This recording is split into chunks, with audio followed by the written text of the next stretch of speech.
Ex-Jaksa Agung Muda Tindak Pidana Khusus Jampitsus Febri Adriansyah telah ditetapkan sebagai tersangka kasus korupsi dan tindak pidana pencucian uang dalam penanganan kasus Asabri, Batubara PLN, dan Krakatau Steel. Selain Febri, polisi juga telah menetapkan seorang tersangka dari pihak swasta berinisial DR. Namun yang menjadi sorotan adalah setelah menetapkan 2 tersangka, polisi melimpahkan kasus ini ke Kejaksaan Agung. Pelimpahan dilakukan sebagai bentuk sinergisitas di antara kedua lembaga. PLT Jampitsus Rudi Margono menyatakan pihaknya telah menerima pelimpahan penanganan kasus yang menyeret Febri. Teknisnya kan baru hari ini kita terima, kita pelajari dulu, kita buka alat buktinya, barang buktinya, terkait dengan struktur materialnya bersama-sama.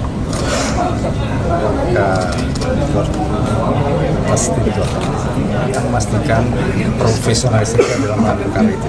Makanya kita sampaikan tadi dengan pelimpahan tidak begitu lepas, tapi kita tetap sinergi.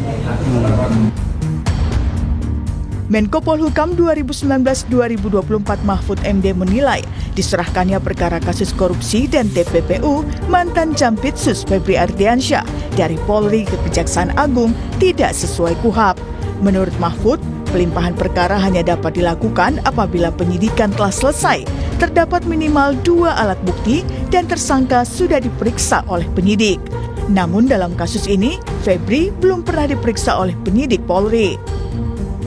Kejanggalannya, tersangka diserahkan ke Kejaksaan Agung oleh polisi dengan narasi dilimpahkan. Nah, kalau dilimpahkan itu kan berarti sudah P21. Kalau P21 itu artinya tersangkanya sudah diperiksa sesuai dengan Pasal 61 ya KUHAP. Ini belum diperiksa lalu diserahkan. Tersangkanya belum diserahkan juga. Harusnya kan diserahkan oleh penyidik ya, untuk ditahan atau untuk apa gitu kan diserahkan oleh penyidik Polri karena Polri yang membuka.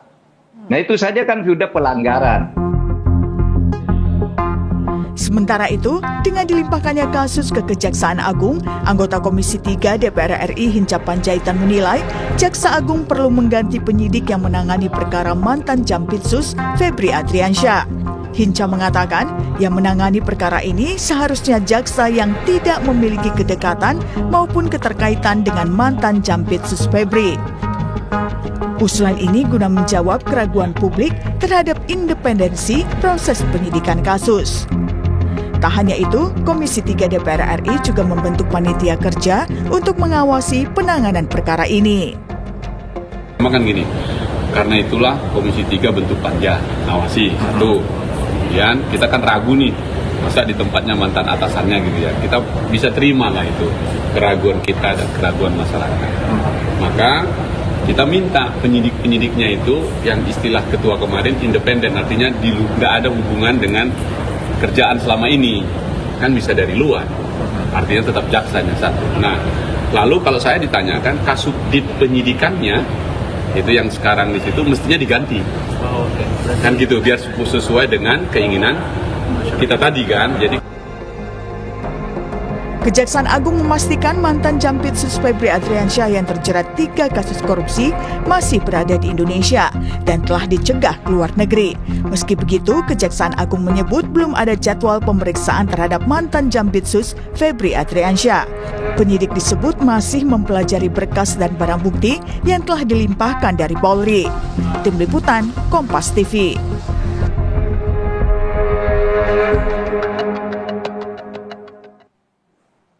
Kasus korupsi yang menyeret ex-Jampitsus Febri Adriansyah bukan hanya menarik perhatian karena barang bukti 74 kg emas dan uang ratusan miliar rupiah, tapi juga karena polisi menyerahkan kasus ini ke Kejaksaan Agung yang kita tahu adalah institusi asal Febri. Banyak pihak yang meragukan penyelidikan akan berjalan independen, bahkan disinyalir ini melanggar KUHAP. DPR bahkan mengusulkan penyidik diganti hingga membentuk panja pengawas. Bagaimana seharusnya kasus ini ditangani? Kita bahas bersama dengan sejumlah narasumber. Ada Ketua Komisi Kejaksaan RI, Pujiono Suwadi, dan juga penyidik KPK 2013-2021, Yudi Purnomo, telah bergabung bersama kami melalui sambungan daring. Selamat pagi, Assalamualaikum Bapak-Bapak. Pagi, Mbak. Pagi, Prof. Iya, saya ingin ke Komjak dulu. Pak Puji, ini kan kalau kita lihat ya, polisi menyerahkan kasus ini ke Kejaksaan. Prof Mahfud mengatakan ini melanggar KUHAP. Nah, bagaimana Komjak bisa menjawab pernyataan ini sebenarnya? Ya, kalau menjawab Prof Mahfud tentu kan semua orang bisa sependapat dan juga bisa berbeda pendapat ya. Tergantung kemudian kan kalau dalam dunia akademik kan basis values apa yang kemudian mau diambil, teori apa yang kemudian menjadi dasarnya, itu yang kemudian kan harus kita kaji. Nah, kalau kemudian yang terkait kemudian yang didiskusikan dalam media sosial kita kan, kalau melanggar KUHAP apa tidak kan tidak ada norma yang kemudian secara langsung menyebut pengalihan itu melanggar. Di beberapa daerah itu pengalihan itu ya sudah terjadi 1-2 kali, itu kita lihat juga sudah ada dan tidak ada masalah. Ini kan jadi masalah karena kan kebetulan kan kalau bahasanya Mas Yudi itu kan tokoh prominent gitu. Tokoh penting lah ya, tokoh penting kemudian kan menjadi seolah-olah menjadi yang kita takutkan kan ketika kemudian kan muncul konflik of interest, kita juga jaga juga itu. Jadi kalau kita bahas itu kan yang namanya konflik of interest itu kan harusnya kita melihatnya kan dampak ya. Artinya sesuatu yang kemudian tidak asumsi tetapi fakta kemudian yang terjadi. Karena kan kalau kita misalnya merujuk pada OECD misalnya, itu yang namanya konflik of interest itu adalah ketika fakta itu, yang kita lihat ya, sekali lagi ya, fakta itu ada pengaruh, itu satu. Yang kedua, ada namanya appearance impartiality, jadi kesannya itu ada keberpihakan gitu ya. Nah, maka kalau kita lihat itu kan kita harus lihat faktanya. Nah, ini dan faktanya kan menurut Anda ini tidak seperti itu? Ketika kasus ini diserahkan kepada Kejaksaan Agung? Kita belum bisa melihat. Artinya kan selama ini kan pemeriksaan terhadap bersangkutan kan juga belum terjadi kan. Nah, yang harus kita lihat sekarang adalah fakta-fakta kemudian. Pengalihan, bukan penyerahan ya, lebih ke pengalihan itu kan dilakukan hari Sabtu kemarin. Nah, ini hari Selasa. Nah, kita tuh kemarin kan ribut-ribut soal ini nanti seperti apa, maka dua institusi ini kan kemudian secara institusi mengembalikan marwah masing-masing menurut kita, dan itu positif untuk mengembalikan kepercayaan publik. Nah, tinggal sekarang yang harus dilakukan oleh dua institusi khususnya adalah Kejaksaan ini adalah memastikan bahwa proses berikutnya, fakta-fakta yang akan dilakukan itu betul-betul memang tidak ada konflik of interest, fakta-fakta nanti setelah dialihkan ini ya memang dilakukan dengan objektif, transparan, dan tentu juga imparsial. Oke. Bagaimana kemudian Kejaksaan Agung bisa menjawab keraguan publik ketika saat ini mata publik semuanya tertuju kepada Kejaksaan Agung pada saat FA ini ditetapkan sebagai tersangka, kemudian kasus ini dialihkan kepada Kejagung begitu. Bagaimana bisa menjawab keraguan publik ini dengan bisa tetap independen ketika anak buah penyidik dalam hal ini memeriksa mantan bosnya? Ya, saya pikir usulan dari Komisi 3 juga tepat ya. Misalnya yang memeriksa nanti taruh misalnya diperiksa, maka yang memeriksa tidak ada hubungan pekerjaan langsung dengan Pak FA secara kolegial tentu ya. Misalnya Kasubdit. Nah, Kasubditnya tentu kan selama ini sudah menjalin hubungan dengan Pak FA. Nah, itu barangkali nanti Pak Jaksa Agung bisa mempertimbangkan untuk kemudian yang melakukan penyidikan terhadap pemeriksaan juga terhadap Pak FA ini bukan Kasubditnya. Jadi yang secara struktural ada kaitannya langsung itu bisa kemudian tidak terlibat dalam case ini. Dan Kejaksaan itu kan organisasi yang menurut saya tidak kecil, organisasi yang besar dan punya resources yang juga tidak sedikit. Nah, tinggal saja dipilah bahwa yang melakukan pemeriksaan terhadap case ini adalah orang-orang yang tidak terkait secara langsung. Kalau terkait kan secara tidak langsung kan pasti banyak namanya Jampitsus itu kan memiliki kewenangan supervisi sampai case-case daerah. Nah, yang tidak terkait case secara langsung, yang tidak terkait dengan yang bersangkutan secara langsung, ini penting untuk menjaga tadi yang disebut adalah soal independensi, soal juga konflik of interest dan segala macam itu. Nah, sekarang yang kita lihat justru yang demikian, bahwa kita harus mengawasi bahwa kejaksaan ini bekerja dalam setiap tahapannya itu objektif betul, transparan juga itu. Oke, saya ingin ke Mas Yudi. Mas Yudi, Anda sebagai penyidik KPK 2013 hingga 2021 tentu banyak juga menangani kasus korupsi kakap dalam tanda kutip begitu ya. Tapi kemudian ini menjadi sorotan ketika polisi pada saat awalnya ini ditangani polisi, kemudian ini dialihkan kepada Kejaksaan Agung ketika salah satu tersangkanya adalah berasal dari Kejaksaan Agung. Bagaimana Anda melihat kasus-kasus korupsi kakap semacam ini? Ya, kalau kita lihat ya dalam skenario normal seharusnya kan polisi menyidik kasus ini, kemudian kerjasama dengan jaksa peneliti sampai kemudian nanti berkasnya lengkap, ya tetap nanti kan ujungnya juga teman-teman kejaksaan yang akan melakukan penuntutan. Artinya di sini poinnya kan ujungnya tetap di kejaksaan. Jadi ketika ada konflik interest dan sebagainya, KUHP aja sudah mengatur kalau tetap jaksa yang kemudian menuntut gitu kan, bukan polisi. Kemudian kita lihat skenario berikutnya yang bagi saya masih agak baik ya, yaitu melimpahkan kepada KPK. Kan sempat kemarin itu bagaimana ada papan nama ya, dua bos di KPK gitu ya, Korsup, Deputi Korsup dan Deputi Penindakan ya, walaupun kemudian tidak jadi gitu ya. Tetapi kan di situ sudah ada sinyal ya, bahwa ada opsi pada malam itu KPK akan mengambil alih ya, terkait dengan kasus ini. Kalau KPK mengambil alih, maka tentu penyidikan, penuntutan KPK semua yang kemudian menangani. Tetapi kemudian ya saya melihat bahwa tentu kalau dari jawaban KPK ya ketika ditanya kenapa tidak jadi pada malam itu, ya tentu alasannya normatif ya, yaitu bahwa saat ini belum ditemukan alasan untuk mengambil alih. Misalnya kasus berlarut-larut tanpa alasan yang tidak bisa dipertanggungjawabkan, atau kemudian ada dugaan tindak pidana korupsi dalam penanganan kasus korupsi, atau kemudian yang lainnya ya, misalnya ada intervensi dari eksekutif, legislatif, yudikatif. Jadi dari dua opsi yang pertama ini ya saya melihat tentu ternyata kan tidak bisa dijalankan ya, karena kemudian akhirnya kan ya dalam hukum kita tahu ada hukum formil dan juga hukum material, dan perbuatan pidana adalah perbuatan material dan visi dari kita adalah memberantas korupsi. Sehingga kemudian saya melihat ada win-win solution lah pada malam itu, bagaimana kemudian ya sinergisitas yang dikedepankan ya, bagaimana akhirnya keputusannya kepolisian kemudian menyerahkan kerja-kerja penyidikan yang telah mereka lakukan kepada teman-teman kejaksaan. Tentu ini bukan dengan cek kosong ya, atau dengan kontrak tanpa isi gitu ya. Pasti sudah ada kesepakatan ya di antara para pimpinan bahwa ini pasti akan lanjut. Buktinya tentu teman-teman di kepolisian juga sudah mengunci dengan adanya 2 tersangka, bahkan menahan 1 tersangka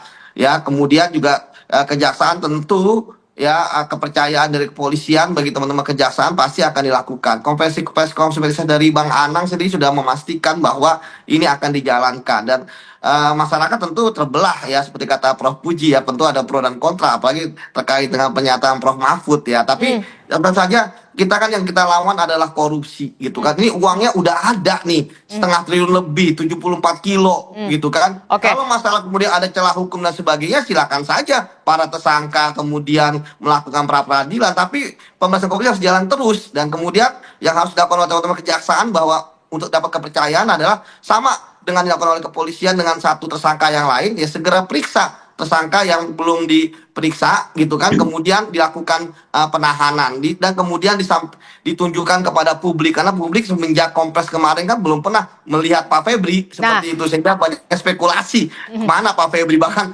ada isu-isu umroh dan sebagainya walaupun sudah dibantah oleh Bang Anang, begitu Mbak. Oke, karena ini kita juga untuk menjawab pertanyaan dari publik begitu, di mana posisi dari tersangka FA ini, Pak Puji?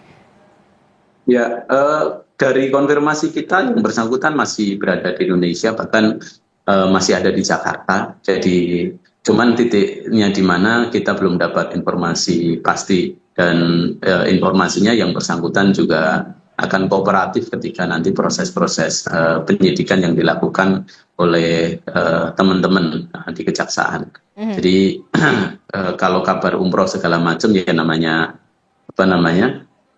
orang ngait-ngaitin segala macam bisa jadi, tapi berdasarkan informasi kita yang kita dapat dari kejaksaan, yang bersangkutan masih ada di sekitar Jakarta lah. Oke, jadi keberadaan dari FA ini masih berada di Jakarta. Tentu kita ingin tahu begitu ya, kapan kemudian penyidik dalam hal ini Kejaksaan Agung akan segera memeriksa dalam pekan ini terhadap FA atau seperti apa? Ini kan juga yang akan ditunggu, Ya, Pak Puji.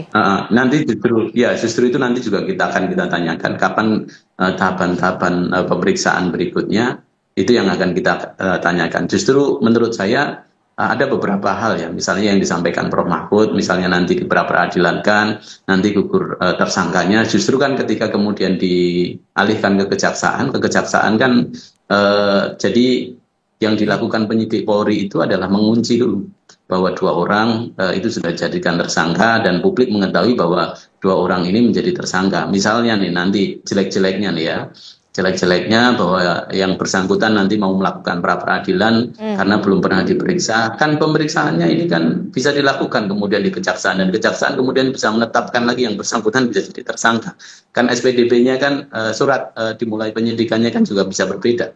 Yang satu adalah perintahnya dari Kak Kortas, dan ini kan perintahnya dari PLT Jambitsus. Nah, jadi potensi untuk melakukan pra peradilan menurut saya juga justru menjadi blunder bagi yang bersangkutan, sehingga kekhawatiran itu menurut saya kok justru tidak ada. Yang harus kita kawal berikutnya adalah proses-proses yang ke depan ini, tahapan ini harus kita dorong untuk segera dilakukan, terus kemudian juga harus dilakukan dengan objektif, transparan, dan tentu juga tadi saya sampaikan jangan sampai kemudian ada konflik of interest. Sekali lagi, konflik of interest itu kita tidak bicara soal asumsi, tapi kita bicaranya adalah fakta yang kemudian kita ukur dengan ukuran-ukuran, ya dasarnya kan jelas ada OECD dan segala macam itu.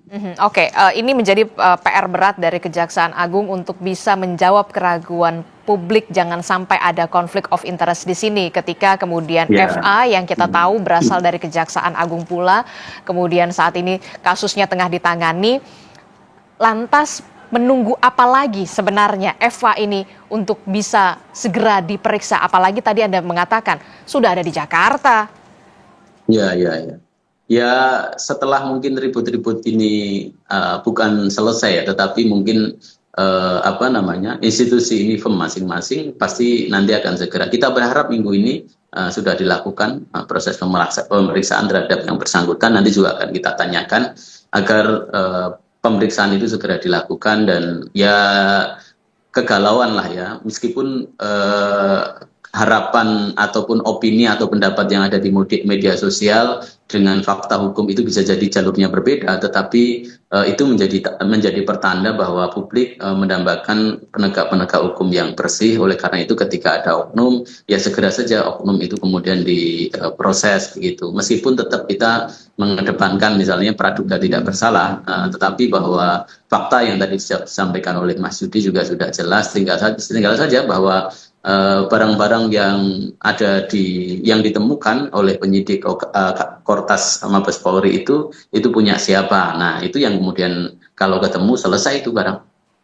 Oke. Nah, menjawab juga soal barang bukti yang luar biasa fantastis dan menjadi sorotan publik. Mas Yudi, ada 74 kilogram emas, kemudian juga ratusan miliar begitu. Nah, ada dugaan jika kasus ini diserahkan atau dialihkan ke Kejagung ini untuk melokalisir keterlibatan adanya pihak lain yang bisa saja dalam tanda kutip ya, lebih kakap dalam kasus ini. Respon Anda, Mas Yudi, sebagai penyidik dari pengalaman Anda? Jadi Mbak, bahwa ketika kepolisian merelakan kasus penyidikan ini kepada kejaksaan, kan tadi saya katakan bahwa ini bukan kontrak kosong, ini bukan cek kosong. Tentu teman-teman kepolisian ya dalam proses penyidikan itu kan sudah banyak mengantongi nama-nama. Ya, sehingga kemudian ya pasti sudah ada komunikasi dengan teman-teman kejaksaan, pasti tidak akan jauh dari nama-nama itu seperti itu. Jadi teman-teman Kotas Tipikor pun juga bersama dengan si Krimsus itu kan juga akan pasti teman-teman di Jampitsus pasti akan berkoordinasi dengan mereka gitu kan, termasuk juga masukan-masukan yang diberikan. Jadi tidak mungkin ada nama yang nanti akan dihilangkan, ada nama yang dilokalisir dan lain sebagainya. Karena tadi saya katakan bahwa uang-uang itu kan bentuknya beda-beda. Ya, ada yang pakai apa namanya itu karton hijau gitu ya, ada yang pakai ditutup, ada yang terbuka, bentuk mata uang juga masing-masing, ada yang dolar Amerika, dolar Singapura, kemudian juga rupiah, bentuk ikatannya juga beda-beda. Itu masih banyak itu yang kemudian entah menaruh, entah memberi yang ada di berangkas-berangkas tersebut, termasuk emasnya juga, gitu kan. Tentu ada alasan kenapa 1 kilo, kenapa nggak ada emas yang setengah kilo, kenapa nggak ada emas yang 1 gram gitu ya. Pasti semua ada alasan dan tentu uang yang sudah bercampur baur ini, emas yang sudah menyatu ini, ya pasti ada pemiliknya. Nah, pemiliknya itu tentu akan dicari ya oleh teman-teman kejaksaan dengan tadi ya masukan-masukan dari teman-teman Kotas Tipikor. Karena tadi saya katakan bahwa sebenarnya semua itu ada di kantong. Tinggal bagaimana kemudian penegakan hukumnya, kemudian pemidanaannya ini benar-benar sesuai dengan prosedur yang berlaku. Jadi siapapun yang bertanggung jawab terhadap uang-uang tersebut ya, apalagi dari hasil pidana, yaitu bisa harus segera diseret ke pengadilan. Begitu, Mbak. Oke, termasuk juga dari pengalaman Anda kalau melihat nih barang buktinya sebegitu besarnya emas, kemudian ada uang begitu banyak dari berbagai mata uang asing di sana. Ya. Mungkinkah ini hanya melibatkan 2 orang tersangka saja? Oh tidak, ya kan? Pasti ini akan berkembang. Kasusnya aja ada 3 ya, mulai dari suplai batu bara, kemudian kasus Krakatau Steel, termasuk kasus Asabri ya. Ini pasti tidak hanya ada di sini. Sekarang kan permasalahannya adalah ya tadi gerak cepat. Jadi teman-teman kejaksaan tentu harus meniru gerak cepat dari teman-teman penyidik Polri ya, di mana dengan gerak cepat menggeledah bisa menemukan banyak. Nah sekarang tentu ini yang dinanti oleh publik. Pertama, apakah uang-uang ini akan bertambah? Ya kan, emas-emas ini akan bertambah dari hasil-hasil penggeledahan yang mungkin akan dilakukan atau hanya segitu saja gitu kan. Ini kan tentu pertanyaan ya, apalagi kemarin DPR kan kalau pas Kompes Komisi 3 kan diduga ada bunker lagi lah, ada ini lagi dan sebagainya. Kemudian yang kedua, apakah kemudian 2 orang ini ya semuanya apakah semua benar-benar intellectual leader dua-duanya, apakah hanya koordinator gitu kan. Jadi ini harus benar-benar diusut ke atas, ke bawah, ke samping gitu kan, untuk tadi mendapatkan kebenaran material, karena pidana itu kan kebenaran yang sesungguhnya ya kan, bukan hanya sekedar formil seperti itu. Jadi ya kedepannya saya yakin bahwa teman-teman penyidik kejaksaan akan bergerak cepat, apalagi isinya ya saya duga adalah orang-orang yang berpengalaman dalam memberantas korupsi ya, apalagi mungkin juga kebanyakan SKPK. Jadi ini kemarin penyerahannya dari SKPK yang ada di Polri ke SKPK yang ada di kejaksaan gitu kan. Artinya mereka juga dulu susah senang bareng gitu kan dalam pembahasan korupsi di KPK. Jadi sebenarnya chemistry-nya tuh sebenarnya udah terbangun gitu, Mbak. Jadi saya yakin ini akan tuntas. Oke, kalau Anda punya keyakinan ini tuntas begitu, bahkan Anda meyakini ini tidak berhenti sampai di 2 tersangka saja sebenarnya. Nah, bagaimana Komisi Kejaksaan juga bisa menjawab dan bisa menjamin bahwa Kejaksaan Agung punya keberanian ini tidak hanya berhenti kepada 2 tersangka saja kalau melihat barang bukti yang begitu fantastis? Sejak Jumat minggu lalu ya, kita sudah rapat juga untuk melihat case ini. Terus kemudian Senin kemarin kita tetapkan tim untuk memantau incas ya terhadap case ini agar case ini ya yang dikhawatirkan publik menguap segala macam itu tidak terjadi, sehingga betul-betul bahwa case ini akan ditangani oleh teman-teman kejaksaan secara serius, karena memang dan kita yakin juga kejaksaan juga akan menangani ini serius karena yang ngawasi kan banyak, bukan hanya Komisi Kejaksaan, DPR juga membentuk panja, masyarakat melalui media sosial hampir setiap, bukan lagi hampir setiap hari, tetapi juga setiap jam itu bahkan membahasnya, terus juga KPK melakukan supervisi terhadap case ini, sehingga kita punya harapan betul bahwa kasus ini nanti juga akan ditangani dengan lebih objektif, dengan transparan dan segala macam. Makanya Komjak sesuai dengan tupoksi kita bentuk tim untuk melakukan incas terhadap pengawasan penanganan case ini. Oke, terakhir saya ingin ke Mas Yudi. Mas Yudi, kalau KPK didorong untuk bisa mengambil alih kasus yang menjerat bekas Jampitsus ini, mantan Jampitsus Febri Ardiansyah, agar penanganannya lebih terbuka dan tuntas sekaligus untuk mencegah benturan kepentingan, seberapa besar potensinya itu bisa terjadi? Ya, saya pikir kalau melihat situasi yang ada, KPK saat ini safety player dulu gitu ya. Melihat situasi yang ada gitu ya. Kemudian ya nanti mungkin setelah 2 bulan, 3 bulan, barulah kemudian KPK istilahnya akan masuk gitu ya. Untuk kemudian melakukan supervisi secara mendalam ya. Kalau yang sekarang paling hanya formil-formil saja, SPDP, karena memang ketika ada penyidikan kasus korupsi harus mengupload di SPDP online, KPK mengetahui. Jadi formil-formil aja lah, dan KPK memang tidak bisa mengintervensi secara hukum gitu ya, penanganan kasus di kejaksaan. Tetapi tadi mungkin setelah 2 bulan, 3 bulan, tentu ada laporan-laporan dari masyarakat kepada KPK. Nah itu yang bisa dijadikan alasan mereka, apakah poin-poin pengambil alihan kasus ya, artinya proaktifnya KPK itu bisa dilakukan oleh KPK. Tapi saya pikir itu masih jauh lah. Saya pikir ini kita percayakan dulu kepada teman-teman kejaksaan gitu ya, untuk kemudian mereka mampu untuk menuntaskan kasus ini tanpa peduli bahwa sebelumnya ini adalah pernah jadi bos di kejaksaan gitu kan. Artinya saya pikir sekali lagi, bagi kita masyarakat, kita percayakan saja dulu gitu kan. Toh ini juga baru berapa hari gitu, dan saya pikir minggu ini adalah minggu yang krusial. Yang tadi saya lakukan bahwa untuk meraih kepercayaan yang intinya cuma satu gitu kan, sebelum melakukan tindakan penyidikan lain, segera periksa ya, kemudian tahan, kemudian tunjukkan kepada publik. Saya pikir itu akan menjadi milestone ya bagi kejaksaan bahwa mereka benar-benar bisa dipercaya menuntaskan kasus ini. Begitu, Mbak. Oke, segera periksa, segera tahan, dan segera tunjukkan tersangkanya. Bagaimana Komjak menjawab ini supaya bisa juga mengembalikan kepercayaan masyarakat? Ya, kita kawal sama-sama. Media juga kita harapkan untuk berperan mengawal bareng-bareng case ini agar case ini juga berjalan dengan lebih objektif dan juga transparan tentu.